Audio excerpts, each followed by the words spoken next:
Mindset podcast. I'm Anthony here with my beautiful wife, Nicole. Thank you so much for tuning in.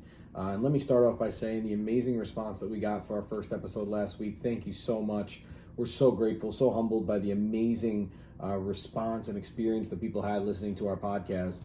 I hope that you guys are listening on Apple iTunes podcast, Anchor, Spotify. Like, subscribe, give it 5 stars, and then like and subscribe to the YouTube channel. It's my name, Anthony Agugliaro, or search up the Mako Mindset podcast for the videos. We're going to be doing some really awesome videos and interviews in the near future, so you definitely want to catch that too. Nicole, what was your reaction to some of the responses that we got? It was great. No, I appreciate everybody's feedback, sharing on social media, and I look forward to answering some of your questions in today's podcast. I appreciate it being interactive. Yeah, I think that the one of the things that we saw with the podcast was a lot of people had questions and things that they wanted to be covered. And we're actually going to do this little podcast, this show, as very viewer-centric. It's not about what Nicole and I want to do. It's about what you guys want us to cover. And I think today's topic came from a lot of people asking, hey, what are your routines, habits? We want to see a podcast on a business plan, a written plan, stuff like that. And that's what we're going to do today. We're going to talk about some of the habits, routines, and plans that we have, that we've failed at. That's me. And things that we've, definitely tried to overcome through use of good habits and plans and stuff like that. So, I think that we'll start off right here with, what does it mean to you, Nicole, to have a written plan, and what is in your written plan? In my opinion, a written plan is just being intentional about what it is that you want. So if you're chasing your best version, whether that be in health or fitness, or just how you carry yourself or professionally, write it down or start visualizing what does that look like for you, your best version, and just start becoming it. You don't have to wait until later, but being intentional about it definitely helps you stay on track. Yeah, I think that the intentionality of a plan and living, as if this plan is gonna happen, definitely separates the doers from the talkers, right? I think that if I was to ask people who are listening right now, do you have a written plan for the next year, 3 years, 5 years, 10 years of your life? A vast majority of them would probably say no. And Nicole and I we did not come up with this whole write a plan. We got this from our mentors, but specifically a book called Think and Grow Rich, where anything that you want in life, you should have written down, and then written in a way that you already have it in your possession. And that's something that Nicole and I have done for the last 3.5 years since we started this journey, was have a written plan. My wife has been much better at it. I've definitely struggled because it's important to not only have a plan, but then to write it down in your own handwriting, right? And then even more so to say it out loud twice a day, in the morning and in the evening before you go to bed. And why we do that is it's really going to be almost like recoding your brain into how you become the version of yourself that's going to get all the things that are in your plan. So, I actually have my business plan out here, and I call it a business plan, but really it's my life plan. It's my plan to focus. And just some of the stuff in here, like financial independence. I am financially independent, and I am confident. I am wealthy. I am healthy. I'm not wealthy yet, monetarily wealthy. But I'm definitely on my way to be there because my mindset is different. And maybe you're listening to this and you're a coach, an athlete, or whatever it might be. One of the things that we have our wrestlers doing, where I coach, is I had them write down, I am a county champ, and say it to themselves every day, because you've got to first see it in your mind before you're going to see it in reality. And then the more you see it, the more you're going to carry yourself as if you are this thing that you want in your future. So what's your most important, in your opinion, Nicole, what's the most important part of a plan, a written plan? Well, I was just going to say, you made a few great points there. Most people actually plan for their vacation longer than they do for any other thing in their life, which is crazy if you think about it. We only have one life, but we don't really plan for it. Anthony is actually the best example of making a plan and seeing it through. And I think he would be best to share his story about when he wrote something down and it actually happened, and we have picture proof. It was just unbelievable because he's like, I wrote it down and it happened. Yeah. So it works, guys. What Nicole is talking about is I was super skeptical about the whole have a plan, write it down, say it out loud. I'm like, this doesn't work. Like affirmations and stuff like that. And understand something though, if you're skeptical about something and you doubt it, well, then it's definitely not going to happen, right? So I finally gave in and I wrote a business plan. I wrote a life plan for myself. There was a company qualification, qualify only trip that Nicole and I were competing for. And we get to go to Costa Rica on the company's dime. And I was super excited because I was like, I'd love to go to Costa Rica. So I put it in there. I said, we qualify and we go to Costa Rica. But then I found out, I'm a big fisherman, that there's a fish down in Costa Rica called a rooster fish. And if you've never seen one of these, if you're not driving right now, Google what a rooster fish looks like. It is the most wild looking fish you'll ever see. It's got this mohawk of like yellow spiky fins. It's huge. It's awesome, right? And I was like, man, I'd love to catch one of those. I've caught almost everything in my life, right? My dad was a big fisherman. So we've caught tuna, shark, sailfish, all these things. I never caught a rooster fish. My dad's never caught a rooster fish. I'm like, oh man, there's a fish my dad never caught. Now I really got to catch it. So I put in my business plan. I said, when we're in Costa Rica, I catch a rooster fish and I catch the big one. So you fast forward, I wrote that in probably April of 2018, right? Did we go to Costa Rica in February of 2019? Right. So February of 2019 rolls around and there's Costa Rica. And we go to Costa Rica during winter break, right? Schools are closed. We go to Costa Rica. And Brian, my mentor, who's now one of my great friends, books a fishing trip. And we go down there and we fish, and the water's gorgeous. There's stingrays jumping out. It's unbelievable. But we drop the line in the water, and 5 minutes into fishing, the line goes off. And they say, Ant, go ahead. You were closest to the rod. Take it. I'm sitting there. I'm fighting this fish for like maybe 15 minutes, 20 minutes, whatever it might be. And sure enough, guess what type of fish it was? It was a rooster fish. And I started freaking out because there it was. Not only were we on the trip we said we were going to qualify for by writing it down, but there I was with a rooster fish in my hands. And from that day forward, I never took for granted my plan.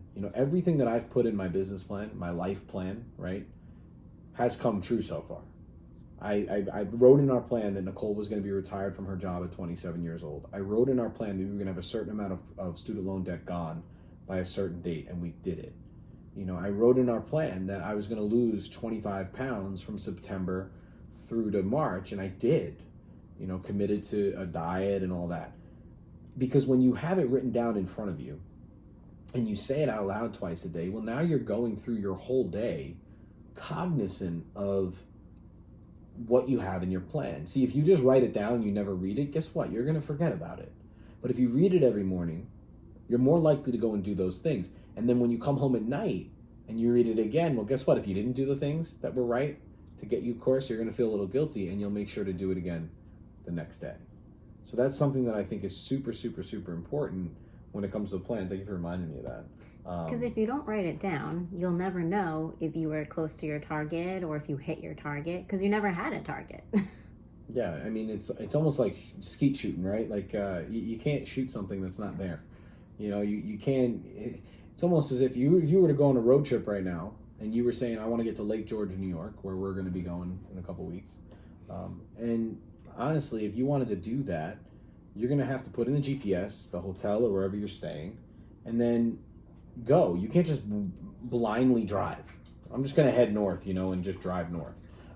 So that's something that I think important for people to know. And I apologize if you hear my dog right now drinking. She's a puppy. I think it's really important for them to know and to learn how to write these things down and do it.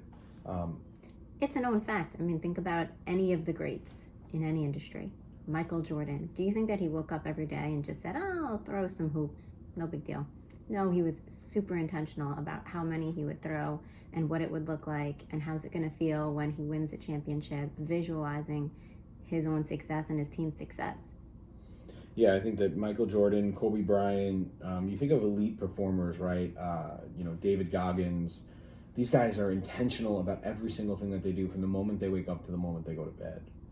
And there's the great story of Kobe, who got a helicopter and just so he can get to practice early because he wanted to avoid the traffic in LA. And then he'd be in practicing the fundamentals. He was the first one in, the last one out every day. And then there's no secret to why he's one of the greatest basketball players to ever live. You know, and you look at any walk of life, any profession, the people who are the best of it have plans written down step by step about what they're going to do, and they're intentional about it. I think back to my building, some of the best teachers that I know are intentional, not like, here's today's lesson and what I want the kids to know. It's, here's this entire unit and what I want the kids to have known by the end of the unit, what I want them to be able to do by the end of the unit, before the unit even starts. And yeah, that's a basic of education, but there's plenty of teachers who don't do that. But they're the best ones. I think of some of my colleagues at work when I see what their kids are able to do. It's like, oh, that was a great lesson. But that lesson was conceived weeks prior to that than it even happened. So the best performers of anything have an intentional plan and a mindset of, this is my plan and I'm going to stick to it. And of course, your plan gets adjusted as your dreams start to grow. And as you start to knock things off your plan, you start to replace it with bigger stuff. Right? When Nicole retired from her teaching position, it wasn't as if she said, okay, I can wake up at 11 a.m. now and go work out and just live the whole rest of my life this way. You know, Nicole focused on, okay, I'm going to build my business. I'm going to build this. I'm going to build our life. And so that we never, I always like the adage, right? Like, when people go to work, we're going to be on vacation. And when most people go on vacation, we'll be working, but that's fine. We're going to be able to do what we want, when we want, with who we want, go wherever we want, because of her drive and because of that. So what does your morning routine look like, Nicole? What does a typical morning for Nicole look like? Well, I think a morning routine is important to get your energy up. So there should be some kind of movement. I know Aunt mentioned this in the prior podcast, get your body moving. I would say definitely some sort of affirmations, to kind of get yourself in the right state of mind. Reading your plan, like we just said, reading some sort of book, even if it's one page. Reading one page of a book, that's doable, right? So when it comes to building habits, you want to make them short and sweet so that you'll, A, be able to do them, and B, you'll feel good about doing it to build that habit. So if it's one page, you're like, sweet, I did it.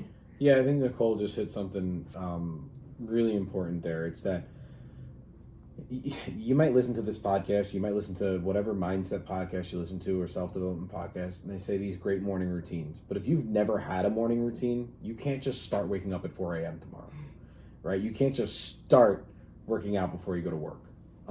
You have to ease yourself into it, because one of the mistakes I've always made is I say, all right, tomorrow, starting my new routine. And I do it for that one day, but it was so much at once that I wind up falling off the wagon the next day. So if you're someone who struggles with creating good habits, what Nicole just said is perfect. Well, if reading is not a habit of yours, start with maybe one page a day.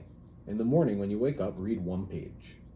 Maybe increase it to 2 or 3 pages a couple of days later. You know, right now, Nicole's reading, I feel like, 20 pages a morning. But she wakes up and she's reading her plan and she's reading her book, whether it's, a John C. Maxwell book or whatever we have that we're reading right now. She's built that habit now, but it started small. One of the biggest mistakes I made once was saying, I want to wake up at 4:30 in the morning every day. And if you're one of my work colleagues, you know the funniness in this, that I would come to work exhausted then. So I'd wake up at 4:30 in the morning, do some yoga, do some stretching, head to the gym at 5, be home at 6 a.m., shower, eat breakfast, then go to work. But by the time 5th period rolled around in the middle of the day, I was shot because I tried to do it overnight. So what you have to start doing is, okay, if you're usually waking up at 6:45, try waking up at 6. Do some stretching, some maybe body weight exercises, and then get on with your day. And then slowly build up to, I'm going to wake up at 4:30 in the morning before the sun comes up, because if you could beat the sun up, that's your first victory of the day. That's my mentality. I follow a guy that I encourage all of you guys to follow, Jocko Willenick. He posts a picture every morning of his watch, and it's never later than like 4:30, 4:38. And he always wakes up at the same time because he commits to himself. This is a habit I want to build. I'm going to beat the sun up, right? So I think that's something that I'm definitely struggling with. And when you make those promises to yourself, and you keep them, you already feel like you're winning. Even if it's something as what time you wake up in the morning. It also helps to have some kind of visual reminder too. Because like Aunt said, sometimes we can forget what our habit is after a week. So if you want to read a book, put the book where you'll see it first thing in the morning. If you want to do stretches, put out your yoga mat. If you want to read your plan, make it visible so that you remember to do it. Also, if you have some kind of reward after, you'll be more craving the habit the next time. I can't wait to go do that now. It just reinforces the habit. Yeah, I think that what Nicole just touched on there too, the rewarding thing, especially in America, I feel that we are such an instant gratification society where we just want the new thing, we want to buy it, we want to take it. And I think that one of the things that we struggle with sometimes is delayed gratification. But if you tie your habits, you tie the things that you want into your plan, it makes it so much better when you have it, right? So one of the funny things that Nicole and I have right now, we are avid wine connoisseurs. We love wine. Nicole bought me this beautiful Game of Thrones, collectible wine bottle. But we promised ourselves, this was 2 years ago, we promised ourselves we're not going to open that bottle until we accomplish some of the things in our plan. And they were specific things in our plan that we haven't accomplished yet. But I can't wait to cry. Every time I see that bottle, I'm like, I can't open that until we do this. Right? I can't reward myself ahead of time. You see you see this all the time in bodybuilding and weightlifting, right? And if you follow The Rock, he has these cheat meals, like 70 pancakes and like syrup and tequila, and it's amazing. And someone probably looks at that and goes, well, if The Rock can have 70 pancakes, I can. But did you do the work that The Rock did on his body the previous 6 days? Did you do the work that The Rock did in his life, in his business, in his family to deserve the 70 pancakes? So he's rewarding himself with a cheat meal that's not going to negatively affect his health, but it's also going to positively boost his efforts the next week, because he's like, if I crush all these goals the next 6 days, Sunday night, I'm having my pancakes, right? And that's just something silly, but wouldn't your life look different if instead of just jumping to get the things that you wanted, you tied a goal to it, right? I want, maybe it's, I want a new MacBook. I want a new laptop. Okay, tie some goals to it. If I do this, then I'll get the laptop, right? And then put a date on it. Like if I do this by July 30th or by August 30th, I can go get my new laptop. If not, I got to wait another 3 months. Delayed gratification leads to so much more success. I think that's why, Nicole and I have had a little monicum, like tiny bit of success in our lives. We're nowhere near where we want to be, is part of that. So my morning routine is not like Nicole's. I definitely struggle with morning routine. I am a night owl. I like to stay out very, very late. It's almost, ever since I was a kid, my mom always used to struggle to get me to bed because I just loved being awake, I guess. But then in the morning, I hate waking up. So one of my things that I'm putting down on paper is I need to get up earlier. I need to get myself right earlier. I need to get to bed earlier because it's affecting not only the rest of my day, but it's affecting my health. It's affecting how I feel about myself. When you're tired, when you're drowsy, you don't want to go to the gym. And if you don't go to the gym or you don't work out, then you don't feel good about what you look like. And, it has so many consequences. So my morning routine, I'm definitely trying to get better. I do read my business plan and life plan by the time I wake up every day. And I practice positive affirmations. I constantly do that. That's one thing that I've had to really work on, was talking more positively to myself about myself. But I definitely need to work on getting up earlier. Nicole's up before the sun, I think. She's already talking about her business plan. I hear her in the bathroom and she's reading her books and everything. By the time she's done with her morning routine, I'm just waking up. So that's definitely something that I need to work on. What about your night routine? What are you doing before bed? I feel like you're the night routine expert then. But you actually have a routine. I'm just kidding with you. Again, a little bit of reading. It's something that has been known to work is in the morning, splash a little bit of cold water. At night, a little bit of warm. So maybe tea or something like that, just to like calm you down so you have a deeper, more well-rested sleep. And reflecting and pre-planning for your next day, kind of visualizing, okay, what's tomorrow looking like? How's it going to feel when I do X, Y, and Z lined up for tomorrow, so that you're not feeling stressed the next day. You've kind of already seen it already because you visualize what your day looks like, so you're more prepared. Yeah, one of the things that a lot of people struggle with in the morning is taking a hot shower. Everyone likes to take a hot shower in the morning, but it's what Nicole just said. Cold water in the morning wakes you up, invigorates, gets your blood flowing. Warm water at night relaxes the muscles, relaxes your mind. It's a stress releaser. So I think that that's something that, definitely Nicole's gotten me into a nighttime routine where I spend some time just kind of splashing some warm water on my face, relaxing, doing some light reading, and then getting ready for bed. It definitely helps that we have a newborn puppy that we need to get to bed a little bit sooner. But maybe you're a parent out there and you're hearing, nighttime routine. My nighttime routine is I get the kids in the bed and I hope to God they fall asleep. But think about children. I don't have any of my own, but I have friends who have kids. I have family members who have kids. You create routines for your kids, right? So it's the same mentality of creating a routine for yourself. So after your kids are asleep, starts your nighttime routine. One of the things that I love, I have a little planner, and in my planner it's, hey, what are you grateful for that happened today? What are 3 things that you're grateful for that happened today? Because you can have the worst day ever, but if you force yourself to find 3 things that happened in that horrible day that were good, you never want to go to sleep on a negative thought. You never want to go to sleep on a negative thought because then you wake up in a bad mood.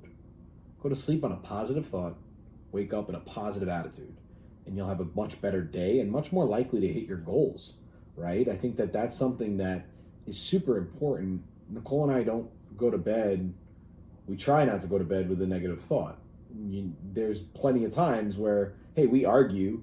We don't want to go to bed arguing, right? We might get in an argument, but we got to solve that before bed rolls around, because then we're going to wake up tomorrow and we're just going to be angry still. So that's something that we definitely work on there. Yeah, gratitude's a good point. Morning and night. Yep. So we have some questions here from some of our viewers and listeners. I'm really excited. The first one here definitely has to do with having a plan. It says, how do you tackle fear? And when you are afraid, how do you do it anyway when your mind tells you the opposite? This I've been working on also. It depends on really what it is, but I'm trying to think of an example. But there's this one thing that you go 1, 2, 3, and you just do it anyway. Because for me, I like to think a lot. I will think day in, day out, and nothing will ever happen. So if I practice that 1, 2, 3, go, just do it, that kind of just, you like have to talk yourself into doing it fast. But also, if you have something bigger to fight for, it'll just be like, people are counting on me, I have to do it. If I don't do this, what will happen as a result? Just depends on the situation, I guess. Yeah, I think that having a plan allows you to not get afraid. When Ed Milet, the best in this business, I believe, in personal development, he always says you do the feared things first, right? You do the things that you're most afraid of first. And I struggle with that sometimes, but really, if you have a plan written down of the things you want to accomplish, what do you have to be afraid of then? There's going to be uncomfortable moments. There's going to be things that you don't like to do. So maybe you have a fitness goal, and your plan is, I got to lose 30 pounds by my friend's wedding so I can fit in my dress or whatever it might be. Well, then if you know that plan, then you're not going to be afraid to go for that run. You're not going to be afraid to get uncomfortable at the gym. You're not going to be afraid of the scale hasn't changed yet. So what? Keep working, right? If you don't have a plan, if you don't know what you're going after, well, that's where fear sets in. Like, fear can get into your mind and really mess with you if you don't have a plan. One of the best things I've ever been given is the teaching to how do I make myself a life plan? How do I make a business plan? Because it just course corrects you when you get in your head, right? When you let the opinions of other people, when you let the mediocre thinking around you, when you let your own mediocre thinking get into your head and seep into the cracks, right? There's that famous quote, a ship only sinks when water gets on the inside, right? So there's these little moments where the plan comes in because you're like, you know what?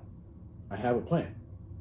The plan wasn't going to be easy, but if I stick to this, I can overcome this fear. And then the other thing is too, listen, you didn't sign up to be a loser, right? You get 78 years on this earth, and you're going to be afraid? Afraid of what?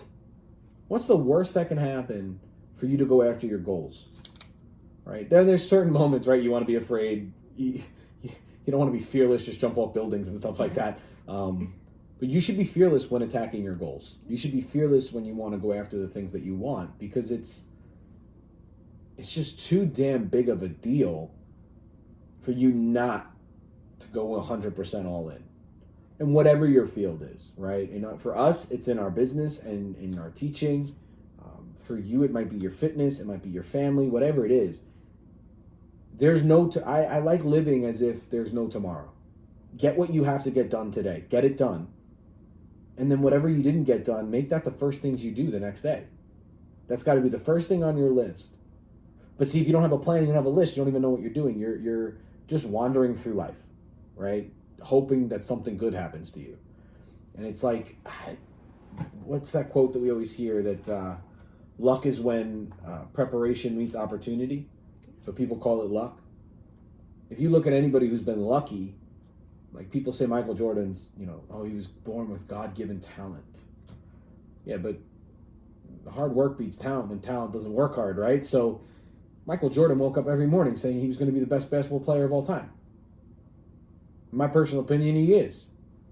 I mean, you put him, LeBron, Kobe, the three of them, they're my 1A, B, and C, because they do things differently than the rest of the entire NBA. There's a reason that those are the names that you talk about, right? There's a reason why Jeff Bezos is as successful as he is. When people were telling him Amazon was going to fail, he was literally in garage or his house or whatever with that famous picture. You can look it up on Google with the word Amazon spray painted on a sign, just going after it because he had a plan, he had a vision. He was afraid, I'm sure he had fear, but he overcame it anyway, because what else was he going to do? What is his other option?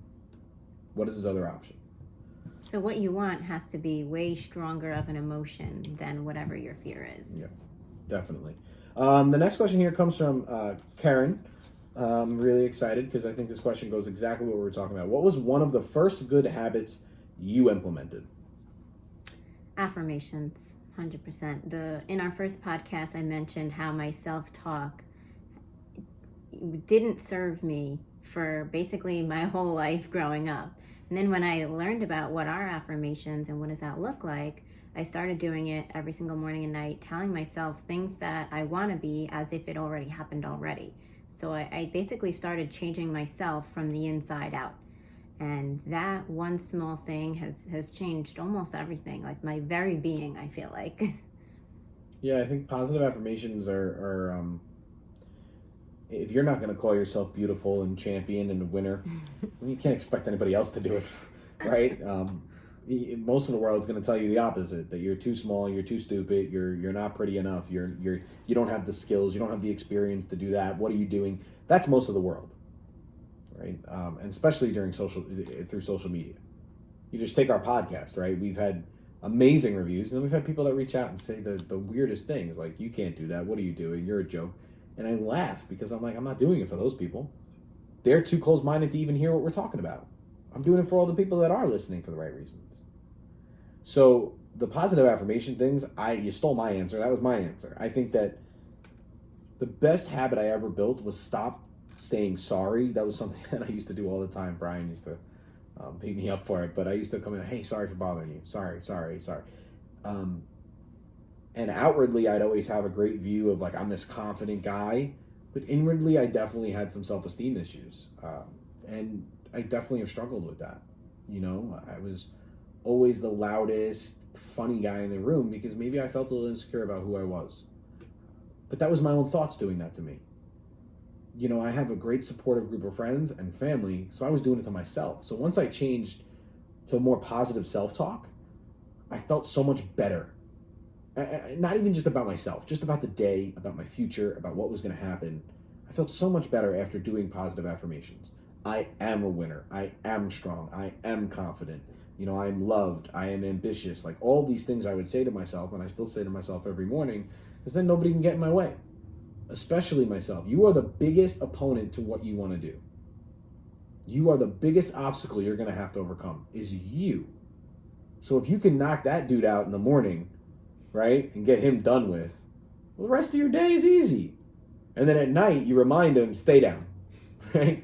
I beat you already. At first, it might feel weird saying it, and you might not believe it when you first say it. But it takes many, many, many times, and you will believe it, and it will come true.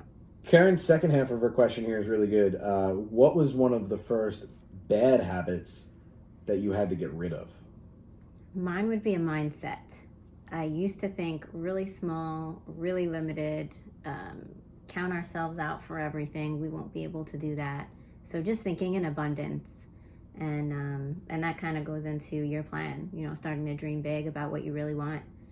But yeah, a lot of limited thinking, small thinking.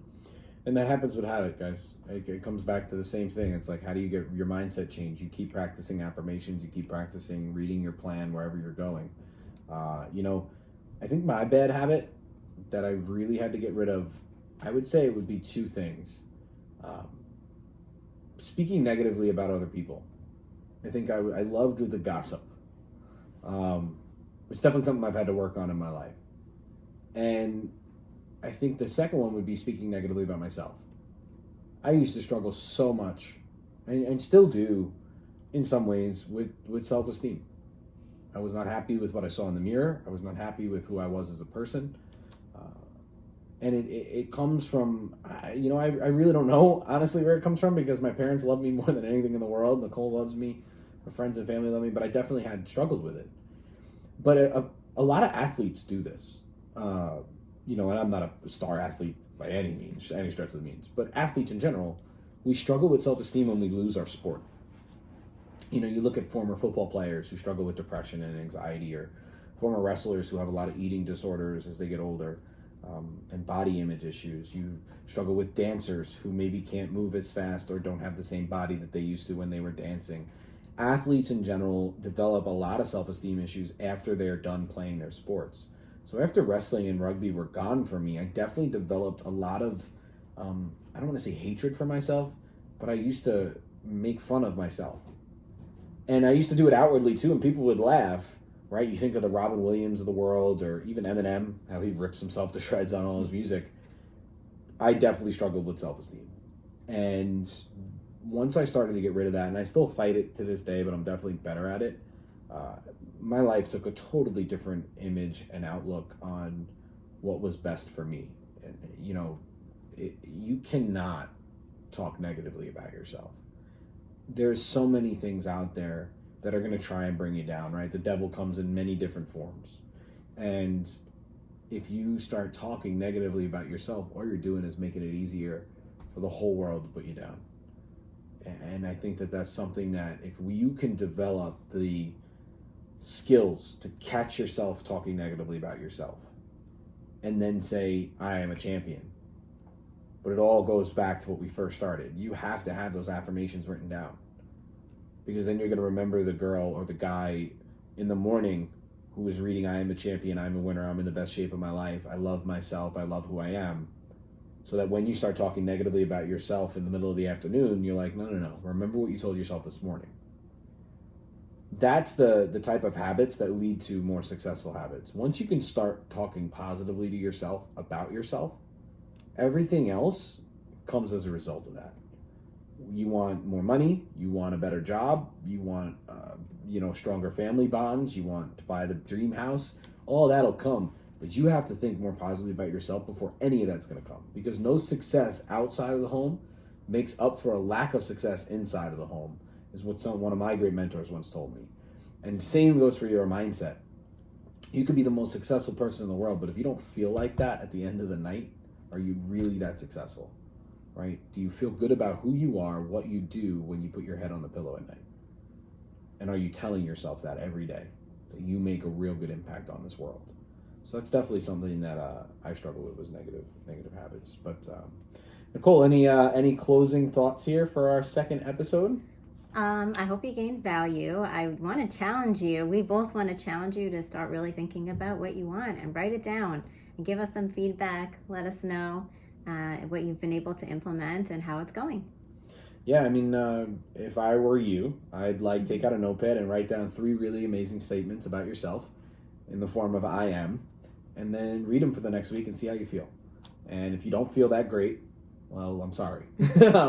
Keep going. Keep going, though. And it definitely feels weird in the beginning. People are going to look at you in your car on your morning commute like you're crazy. I read my business plan to Lose Yourself by Eminem or Enter Sandman by Metallica. And people definitely look at me like I'm crazy when I'm sitting in my car. I don't really care, though. It's for me. It's my plan, not theirs. So, guys, we love you. We appreciate you. Make sure you like and subscribe. Give it 5 stars.